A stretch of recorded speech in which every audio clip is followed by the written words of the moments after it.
Hello students, from today we are starting a series of very short question answers. Then we are starting short question answer. ठीक है, तो बेटा class 10th के हम कुछ important questions करने वाले. These are the additional questions but these are very important questions. ठीक है, कुछ छोटे छोटे क्वेश्चंस हम यहाँ पे करेंगे. इससे क्या हो जाएगा कि आपने जितने भी टॉपिक्स किए हैं वो और ज़्यादा अच्छे से आपको क्लियर हो जाएंगे और आपको समझ आ जाएगा कि how to attempt them and question किस तरीके से बन सकता है. ठीक है, so this is your class 10th. ठीक है, physics questions we are discussing. ठीक है, this is chapter 10. So this is our question number 1. It magnification of a body of size 1 metre. ये क्वेश्चन मैंने आपको ऑलरेडी प्रैक्टिस के लिए दिए हुए थे. तो now here you get the solution of all these questions. ठीक है, अगर किसी बॉडी का जो साइज है यानी कि मैग्निफिकेशन m दे रखा है 1 मीटर और जो बॉडी का साइज वो दे रखा है 2 मीटर यानी कि हाइट ऑफ ऑब्जेक्ट हमें गिवन है जिसको हम h1 से शो करते हैं.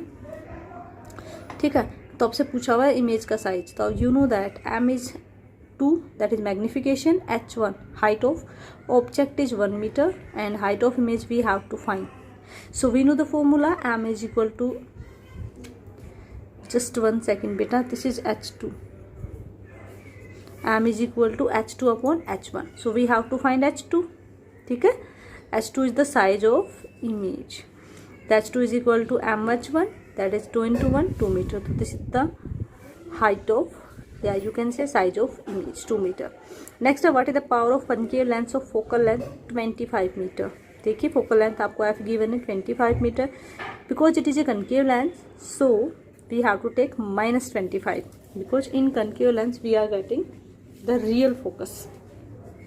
So we have to find power at here. So we know the formula in centimeter. Power is equal to 100 by f. So f we have to find. So f is going there and p is going here. So f is equal to 100 by minus 25. So this is just 1 second beta, this is p. ठीक है, तो p is equal to 100 by minus 25. 25 4 जा 100, तो minus 4 diameter is the required power. Next question, what will be the focal length of a lens whose power is given as 2.0 diopter. आपको focal length बतानी है lens की जिसकी power क्या दे रखी है प्लस 2.0 डायोप्टर. एफ बतानी है, पावर आपको दे रखी है. ठीक है, तो आपको ऑलरेडी फॉर्मूला पता है, पी 100 बाई एफ होता है तो एफ क्या हो जाएगा 100 बाई पी. 100 आपको गिवन है, पी आप यहाँ पे पुट कर दीजिए, इसको आप सोल्व करोगे then you are getting 50 centimetre. So this is the focal length of the lens. ठीक है, question number 4. Where will the image be form by a concave mirror. Concave mirror के द्वारा कहाँ पे इमेज बनेगी अगर एक ऑब्जेक्ट को हम प्लेस करें between the pole and the focus of the point mirror. So आपको पता है ये हमारा कौन सा केस है, 6th केस है ना कनकेव मिरर का.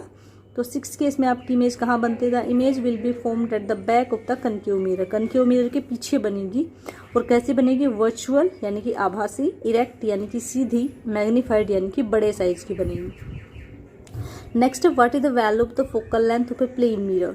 फोकल लेंथ जो प्लेन मिरर की होती है उसकी वैल्यू क्या होती है, इन्फिनिटी होती है. और ध्यान रखिएगा जो रेडियस है वो भी हमारी इन्फिनिटी होती है प्लेन मिरर के लिए.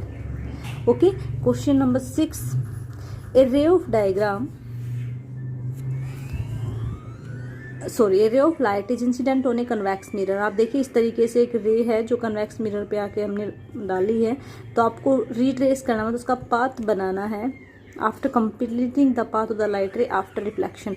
आपको ये बताना है कि अगर कोई रे ऐसे आ रही है कन्वेक्स मिरर के ऊपर तो आफ्टर रिफ्लेक्शन ये अपना पाथ किस तरीके से फॉलो करेगी. तो आपको पता है कोई भी रे सब सीधी आती है, प्रिंसिपल एक्सिस के पैरेलल आती है, तो after reflection it is going back. But कैसे चली जाएगी, टेढ़ी होके जाएगी. ठीक है, तो यहाँ से जाएगी. तो आपको पता जो रिफ्लेक्टिंग रे है ये हमारी कौन सी है, रिफ्लेक्टिंग रे है. तो आपको पता है कि रिफ्लेक्टिंग रे हमेशा फोकस से पास होती है, तो हमें पीछे इसको रोटेट करना पड़ेगा. ठीक है, आपको शो करना पड़ेगा कि it is coming from the focus. ये इमेजिनरी पार्ट है, रियल में कोई रे नहीं आ रही है, तो हम इसको इमेजिनेशन कर रहे हैं कि यहाँ से आ रही है. ठीक है, तो कंप्लीट पाथ आपने शो कर दिया है. द रे is reflected from the mirror. ये रे यहाँ से ऐसे आई और ऐसे चली गई, तो ये इंसिडेंट रे हमारी ऐसे चली जाएगी. ठीक है, और आपको ऐसा फील होगा कि जो रे है वो कहीं फोकस से आ रही है, मिरर के फोकस से. ये देखिए बेटा, मिरर जो होता है ये इसका सिल्वर्ड सरफेस होता है, यानी कि पॉलिश सरफेस, और ये क्या होता है इसका रिफ्लेक्टिंग सरफेस। नेक्स्ट आपका है, ये फिगर गिवन है कि कॉपी 1.81 आपको फिगर दे रखा है, your answer book and show the direction of the light rays after reflection. ठीक है, ये आपको एक फिगर दे रखा है, आपको इसी को फॉलो करना है और ये बताना है कि डायरेक्शन कैसी होंगी रेज ऑफ लाइट। ठीक है, चलिए तो देखिए बेटा, आप यहाँ पे ध्यान से देखिएगा। At the rays passing through principal focus, अगर कोई रे है प्रिंसिपल फोकस से पास होती है, ऐसे आती है, आपको पता है कि कोई भी रे अगर ऐसे आएगी तो आफ्टर रिफ्लेक्शन वो उसके प्रिंसिपल एक्सिस के क्या हो जाती है, पैरेलल। तो अगर ऐसे कोई रे आएगी प्रिंसिपल तो क्या हो जाएगी, पैरेलल हो जाएगी, मतलब सीधा हो जाएगी टकरा के, it would become parallel to principal axis as shown in the figure. ठीक है, तो कोई भी रे अगर ऐसे आती है, इस तरीके से आती है, तो टकराने के बाद वो क्या हो जाती है, सीधी हो जाती है। हम ऑलरेडी इनके बारे में डिस्कस कर चुके हैं। ठीक है, तो ये अगर ऐसे आएगी तो टकराने बाद क्या हो जाएगी, सीधी हो जाएगी। क्लियर? ठीक है, तो आप क्या कह सकते हो, जो ए बी है वो पैरेलल किसकी हो जाएगी, पी सी की। पी सी क्या है, प्रिंसिपल एक्सिस के। ओके, चलिए नेक्स्ट क्वेश्चन करते हैं। सो this is our question number 8। The refractive index of A diamond is 2.42। ठीक है, रिफ्रैक्टिव इंडेक्स कितना दे रखा है डायमंड का, 2.42, यानी कि म्यू गिवन है। तो आपको बताना what is the meaning of this statement relation to speed of light. काफ़ी इंपॉर्टेंट क्वेश्चन है, आपको इस स्टेटमेंट का मतलब बताना है। तो रिफ्रैक्टिव इंडेक्स होता है speed of light in vacuum, vacuum in space, and speed of light in diamond. तो ये आपको 2.42 दे रखा है। स्पीड ऑफ लाइट आपको पता है 3 × 10⁸ होती है, और डायमंड में हमें उसकी स्पीड मेजर करनी है। तो क्या हो जाएगा, v is equal to 3 × 10⁸ divided by 2.42। जब इसको इससे डिवाइड करेंगे तो वी आर गेटिंग 1.24 × 10⁸ मीटर पर सेकेंड। तो this is the speed of light in diamond. तो जब लाइट डायमंड में घुसेगी तो उसकी स्पीड 1.24 हो जाएगी। और देखिए, जब ये स्पेस में थी तो इसकी स्पीड थी 3 × 10⁸। ठीक है, तो देखिए डायमंड में इसकी स्पीड क्या हो गई है, स्लो हो गई है, स्पेस में फास्ट स्पीड थी। अब देखिए बेटा, 3 स्टूडेंट है, 3 students A B and C focused on a distant building on a screen with the help of concave mirror. Concave mirror की हेल्प से क्या कर रहे हैं, एक बिल्डिंग है और उसको स्क्रीन पे फोकस कर रहे हैं। ठीक है, to determine focal length of the concave mirror. अगर आपको कनकेव मिरर की फोकल लेंथ को डिटरमाइन करना है तो they measured the distance as given below. ठीक है, दोनों डिस्टेंस को मेजर करा। स्टूडेंट ए, जो पहला स्टूडेंट है, उसने from the mirror to the screen, mirror और स्क्रीन के बीच में। सेकेंड ने from building to screen, third ने फ्रॉम बिल्डिंग टू मिरर। तो आपको ये बताना किसने करेक्टली फोकल लेंथ को मेजर किया। ठीक है, तो बेटा हमेशा याद रखिए जो फोकल लेंथ होती है ना बेटा, देखिए ये आपका मिरर है। क्लियर? आप इसको कनकेव मिरर समझिए एक बार। ये आपका मान लो कनकेव मिरर, यही कनकेव मिरर है, और ये आपका फोकस। तो फोकल लेंथ क्या होती है बेटा, distance between the pole and the focus, यानी कि मिरर के बीच में और फोकस के बीच में डिस्टेंस है ना। तो फोकल लेंथ क्या होती है, the distance from mirror to the screen. अगर आपने यहाँ पे कोई स्क्रीन रखी हुई है इस तरीके से, तो इन दोनों के बीच का जो डिफरेंस होगा उसी को हम क्या कहेंगे, फोकल लेंथ कहेंगे। तो इसलिए जो स्टूडेंट ए है वो क्या है, करेक्ट है। ओनली स्टूडेंट ए क्या है अपना, करेक्ट है। अब देखिए नेक्स्ट क्वेश्चन में क्या कह रहा है कि हमें एक डायग्राम बनाना है, एक फिगर ड्रॉ करना अपनी नोटबुक में। Show the formation of image of object A B with help of a suitable rays. ठीक है, ये आपको सिचुएशन दे रखी है। तो देखिए आपको पता है कि कनकेव मिरर का 6th केस दिया हुआ है, ये है ना, क्योंकि जो आपका ऑब्जेक्ट है between the F and the P, focus and pole के बीच में है। तो ये ऑब्जेक्ट है, तो देखिए यहाँ से क्या होगा, एक रे आपकी सीधी जाएगी और टकराने के बाद क्या हो जाएगी, बताइए, टकराने के बाद ये फोकस से ये से पास हो जाएगी, है ना। और आपको ऐसा लगेगा कि पीछे से कहीं से आ रही। तो देखिए फर्स्ट केस देखिए सीधी है, टकराने बाद फोकस से, तो जो आपकी फर्स्ट लाइन नो सभी केसेस में सेम रहेगी। ठीक है, सीधे जाके टकराएगी और फोकस में से पास हो जाती है। सेकंड हमने सेंटर में से निकाल दी, सेंटर से ही जाएगी, सेंटर से ही वापस आएगी। तो आपको ऐसा लगेगा पीछे रेज कहीं ना कहीं मिल रही है। तो जिस पॉइंट पे मिल रही है वहां से एक परपेंडिकुलर खींचेंगे हम। Okay, and this perpendicular distance is called image. इसको ही हम क्या बोलेंगे, इमेज। और ये क्या है आपका ऑब्जेक्ट। ठीक है, तो the course of rays for the formation of image is shown. तो आपने इमेज बना दी है, और ए डैश बी डैश हमारी क्या बनी, real, virtual and erect image. ठीक है, हमेशा याद रखिए जो मिरर के पीछे इमेज बनती है यहाँ पे, वो हमेशा वर्चुअल एंड इरेक्ट इमेज होती है। जो मिरर के सामने बनेंगी वो रियल इन्वर्टेड इमेज होती है। ठीक है, रियल वर्ड जहाँ मिलेगा आपको इन्वर्टेड भी मिलेगा, वर्चुअल इरेक्ट इकट्ठे आते हैं। अब देखिए draw figure in your answer book and show the formation of the image A B with the help of suitable rays. अब की बार भी हमने एक फिगर ड्रॉ करना है, तो देखिए क्या दे रखा आपको, जस्ट अ सेकेंड बेटा। यस, तो क्वेश्चन नंबर 11 में क्या दिया हुआ है आपको, एक दे रखा ऑब्जेक्ट वगैरह, तो आपको अपने आप डायग्राम बनाना है। तो देखिए यहाँ पे ऑब्जेक्ट दे रखा बिटवीन सी एंड एफ। तो आपको पता है अगर object between C and F हो तो इमेज कहाँ बनती है, बियॉन्ड सी, सी के पीछे बनेगी। फर्स्ट केस वहीं सेम रहेगा, फर्स्ट रे हमें सीधी लेनी होती है और वो फोकस में से पास करनी होती है। फर्स्ट हमारा सेम रहेगा, फर्स्ट रे हर केस में 6 के 6 केस में सेम चलेगा, ठीक है। तो हमारी रे क्या हुई, सीधी गई parallel to principal axis. After that, after reflection it is go back from the focus, चलेगी। सेकंड हमने फोकस में से पास करा, तो अगर ये टेढ़ी है यानी कि इसके एंटी पैरेलल है, टेढ़ी गई है तो टकरा के सीधी हो जाएगी। और जिस पॉइंट पे मिलेंगी उस पॉइंट से हम एक परपेंडिकुलर खींचेंगे और वो क्या होगा हमारा इमेज। ये क्या है आपका इमेज और ये क्या है ऑब्जेक्ट। देखिए बेटा जैसे जैसे ऑब्जेक्ट इसके पास जाता जाएगा वैसे वैसे इमेज इससे दूर जाते जाएंगे। एक पॉइंट होगा जहाँ पे दोनों मिलेंगे, वो पॉइंट होगा सेंटर। सेंटर पे ऑब्जेक्ट और इमेज सेम साइज की होंगे। यहाँ पे देखिए जैसे ऑब्जेक्ट पास जाता जा रहा है ऑब्जेक्ट छोटा होता जा रहा है और इमेज क्या होती जा रही है, बड़ी। जब ऑब्जेक्ट दूर होता है तो इमेज छोटी होती है, ठीक है। जैसे जैसे ऑब्जेक्ट इधर जाता चला जाएगा इमेज इधर आके बड़ी होती चली जाएगी। नाउ क्वेश्चन नंबर 12 क्या कह रहा है, ड्रॉ फिगर। आपको फिगर बनाना है, फिर से फिगर का क्वेश्चन है। Your answer book and show the formation of the image with the help of suitable rays. तो आपको क्या फिगर गिवन है, चलिए देखते हैं और उसके हिसाब से देखते हैं कि आपकी इमेज कैसी बनी। देखिए बेटा इस ऊपर वाले केस में जो इमेज बनी है कहाँ बनी है, बियॉन्ड सी, सेंटर के पीछे बनी है। और क्या बनी है, क्योंकि शीशे के सामने है ना, मिरर के सामने है, तो कैसी बनी है, रियल एंड इन्वर्टेड इमेज, ठीक है। कैसी इमेज बनी है, real and inverted image, clear. जो भी शीशे के सामने बनते, देखिए बेटा ये जो सरफेस होता है ना इसको बोलते हैं reflecting surface, reflecting surface.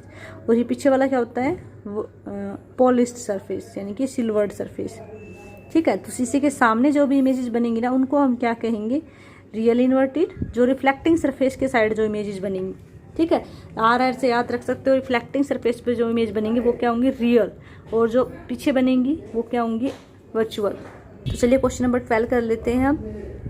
Yes, सो देखिए ये आपको फिगर गिवन है और इमेज आपकी ऑब्जेक्ट कहाँ सेंटर पे है। तो मैंने आपको बताया था कि अगर ऑब्जेक्ट सेंटर पे है तो इमेज भी सेंटर पे ही बनेगी। एक ये ऐसा पॉइंट है जहाँ पे दोनों सेम साइज के होते हैं। फर्स्ट वही केस रहेगा, जो हमारी फर्स्ट रे है ये वाली सीधी जाएगी एंड टकरा के फोकस में से निकल जाएगी। सेकेंड फोकस में से पास होगी और टकरा के प्रिंसिपल एक्सिस के पैरेलल हो जाए। जिस पॉइंट पे दोनों रेज मिलेंगी, कौन सी वाली रे, रिफ्लेक्टेड रे। ये इंसिडेंट रे है, ये रिफ्लेक्टेड रे है, ठीक है। और ये इंसिडेंट रे, ये रिफ्लेक्ट, दोनों रेज जहाँ पे मिलेंगे, दोनों रिफ्लेक्टेड रेज जिस पॉइंट पे मिलेंगी, ठीक है, उस पॉइंट को हम क्या कहेंगे, इमेज, ठीक है। वहाँ से एक परपेंडिकुलर ड्रॉ करेंगे और देखिए बी डैश ए डैश आपके पास इमेज है और ए भी आपका क्या है, ऑब्जेक्ट है। तो देखिए size of object is equal to size of image, okay. और कहाँ बना है ये इमेज आपका, रिफ्लेक्टिंग सरफेस पे बना है, तो real and inverted at centre. देखिए आपको 3 चीज़ें बतानी होती है इमेज के बारे में। क्या क्या बताना होता है कि ऑब्जेक्ट कहाँ, इमेज कहाँ बनी है, इमेज की पोजीशन क्या है, इमेज का नेचर क्या है और इमेज का साइज। तो पोजीशन क्या है, एट सी। साइज क्या है, सेम साइज का, सेम साइज है, ठीक है। और नेचर कैसा है, रियल। रियल है तो क्योंकि इसके सामने है तो रियल है, और उल्टी दिखाई दे रही है आपको, इन्वर्टेड है, okay. Now question number 13, which property of a concave mirror is utilize for using them as a shaving mirror. कि हम कनकेव मिरर को as a shaving mirror use करते हो, तो इसके लिए आप कौन सी प्रॉपर्टी यूज करते हो, ठीक है। मैंने आपको काफ़ी अच्छे से कराया हुआ है। तो when an object is placed between the pole and the principal focus, जब किसी ऑब्जेक्ट को प्रिंसिपल फोकस और पोल के बीच में रखते हैं, यहाँ पे किसी ऑब्जेक्ट को रखेंगे, ठीक है, तो एक वर्चुअल इरेक्ट और मैग्नीफाइड इमेज हमें मिलेगी, ठीक है। और इसी प्रॉपर्टी को हम यूज करते हैं जैसे सेविंग मिरर, क्योंकि इस केस में क्या होता है, हमें बड़ा दिखाई देता है। मैं आपको एक केस शो कर देती हूँ एक बार। यस बेटा देखिए शेविंग मिरर में ये वाला केस यूज करते हैं, ठीक है। यानी कि हम अपने फेस को कहाँ रखते हैं, बिल्कुल शीशे के पास रखते हैं। जैसे आप शेविंग कराना जाते हैं ऐसा तो नहीं आप यहाँ बैठोगे, हम शीशे के बिल्कुल पास बैठते हैं, ठीक है, कनकेव मिरर के पास बैठते हैं। तो जब इसके पास बैठोगे तो हमारी जो फेस की पोजीशन होती है वो पोल और फोकस के बीच में बनती है। इस वजह से आपका फेस पीछे क्या होता है, बड़ा दिखाई देता है, वर्चुअल एंड इरेक्ट दिखाई देता है। अगर आप मिरर से दूर बैठोगे तो हो सकता है कि आप यहाँ पे रियल एंड इन्वर्टेड दिखाई दो, ठीक है। तो ये case between the pole and the focus is use in shaving mirror, okay. Yes. Now question number 14. Why does a ray of light bend when it travel from one medium to another medium?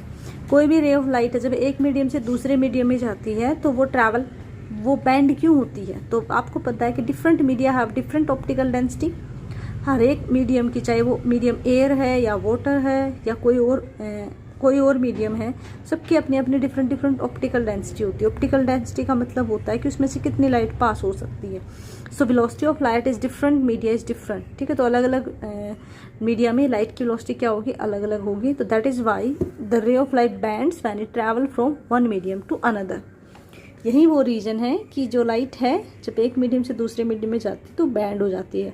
अब band होती है तो ज़रूरी नहीं कि वो normal की side band, उससे अवे भी हो सकती है, उसकी तरफ भी हो सकती है, ठीक है। क्वेश्चन नंबर 15 है कि आपको एक डायग्राम दे रखा है, उसको कंप्लीट करना है। तो देखिए, अगर ये आपके पास कन्वेक्स मिरर है, ये इसके ओरिजिनल फोकस है और ये अपरेंट फोकस है, ठीक है। तो ए रे ऑफ लाइट, जब कोई लाइट है incident on convex lens, okay, तो जब भी कोई लाइट है वो सीधा जाएगी। तो मैंने आपको बता रखा है कि after refraction it is going from the focus. Clear? ये भी हम आपको टॉपिक कराएंगे रिफ्रैक्शन का, तब आपको और अच्छे से क्लियर हो जाएंगे, ठीक है। अब ये लास्ट क्वेश्चन हम कर लेते हैं। If you focus the image of a distant object whose shape is given below, ठीक है। अगर आप किसी ऑब्जेक्ट पे फोकस करते हो, उसकी शेप इस तरीके से गिवन है ऑन ए स्क्रीन, आपने कन्वेक्स लेंस का यूज किया है, ठीक है। तो आपको बताइए कि the shape of the image of this object on the screen, तो स्क्रीन पे कैसी इमेज बनेगी इसकी, ठीक है। तो देखिए, अब क्योंकि आपने कन्वेक्स लेंस का यूज किया है तो आपको पता है कि जो कन्वेक्स लेंस होता है उसमें हमारी इमेज कैसे बनती है, इन्वर्टेड बनती है, ठीक है। जो हमारा कन्वेक्स लेंस है वो कैसा बनेगा, इन्वर्टेड। यानी कि इसका इन्वर्टेड केस देखो, अगर इसका इन्वर्टेड केस देखोगे तो ये एरो नीचे आनी चाहिए, ये सिंगल पॉइंट नीचे और डबल पॉइंट ऊपर। देखो किस में एरो नीचे, ध्यान से देखो, तो एरो किसी में, इस देखिए ये है इसके नीचे, यानी कि 1 2, देखिए ऐसे बनेगा 1 2 3 4। अगर हम इसको ऐसे मानते हैं 1 2 3, इसको 4, तो फर्स्ट फोर्थ में बनना चाहिए, ठीक है। तो ये देखिए इसमें तो ये भी गलत है, ये भी गलत है, सिर्फ एरो से अंदाज़ा लगा लो, ये एरो उल्टा होएगा तो इसमें बनेगा। यहाँ पे 1 पॉइंट है, यहाँ पे 2 पॉइंट, यहाँ पे 2, यहाँ पे पॉइंट, यानी कि ऑप्शन बी इज करेक्ट, ठीक है। तो choice B is correct at the image form by convex lens is inverted. लेकिन कन्वेक्स लेंस क्या बनाता है आपका, inverted image बनाता है। So these are the important questions that we are discussed today. In our next part we are discussing some more important questions, ठीक है बेटा। तो hope you enjoy all this questions, और ये छोटे छोटे क्वेश्चंस को आप करते रहिए so that all this questions are become very helpful for you. I am trying my best, that is you have to do your best, okay। So stay connected with us. Thank you so much students, have a nice day, okay, take care।